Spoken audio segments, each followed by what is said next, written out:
every corner of this country for elections 2019. KwaZulu-Natal was one of the provinces that was named as a bit of a hotspot for disruptions, but vote counting is continuing after a relatively peaceful voting period. Let's track the results in that province. We're joined by my colleague Ayanda Mhlongo, live for us at the Provincial Rock, the Results Operations Centre. Ayanda, thank you very much indeed for your time. I heard your report yesterday with regards to a tragic circumstances. The death of an IFP member there. What was the circumstances surrounding that death?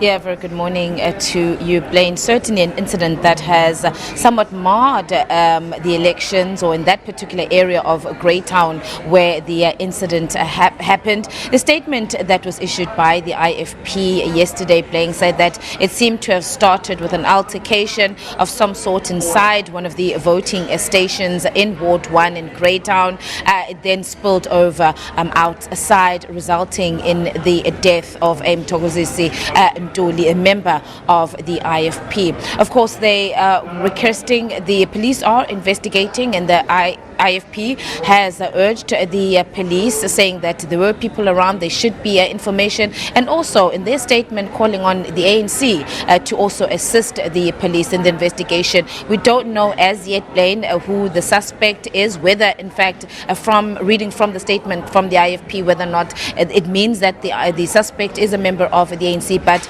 that investigation is continuing. We'll be catching up with the IFP as well as the police to find out whether there has been any arrests in that matter. But certainly an unfortunate incident. Aside from, as you know, Blaine, there's been a number of demonstrations which disrupted the elections in the province, both the 2 days of the special votes as well as the voting day on Wednesday. But it was mainly protests and demonstrations which the police managed to resolve in many of the areas. But in terms of deaths and incidents that serious, that is one which the political parties were concerned about.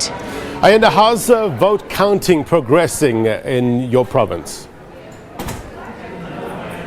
It's been very slow, Blaine, since yesterday. Every time we tried to get an update at this point, we are just under 70% of the votes that have been counted. And still here, we are waiting largely for the Pietermaritzburg area as well as eThekwini. In fact, behind us, the results capturers have been working throughout the night. They are still busy. We also have the auditors as well who are verifying and then auditing the results. The IEC had said that they expect the results to, or at least the completion of all the accounting and the capturing and auditing to be done by 12 midday today. It's unlikely at the moment. It could possibly, now we're looking at the afternoon, Blaine, but they're working, I said, working around the clock and trying to meet the IEC's deadline. In terms of the results board and the political parties, Blaine, the picture hasn't much changed. We still have the ANC in the lead at just over 53%. But of course, as I said, the results are still coming through, followed by the IFP, the Democratic Alliance coming in at third, and then the EFF. So that has still remained the same. Of course, some of the parties like the DA saying that they're anxiously awaiting the results from the Metro, because although they are now third after the IFP, but they feel that the results coming out from the Metro, which is part of their strongest base, they feel that is going to boost their votes and possibly change what we already see now on the results board. But it's a matter of waiting, Blaine. We, as I said, just below 70% of the results counted, and maybe around 2 o'clock we hope that we'll get a bigger and a better picture in terms of the results. Yeah, no doubt a lot of tired faces, IEC officials as well as journalists who've been working around the clock. Obviously not you, Ayanda, you're always fresh-faced. But just tell us with regards to the turnout. I know turnout was one of the major issues in KwaZulu-Natal. What are analysts saying with regards to that? Yeah, and many reasons for that, Blaine. The political parties from, in fact, the second day of the special votes, and an update that we received from them on the actual day of voting, saying that they were rather disappointed with the turnout.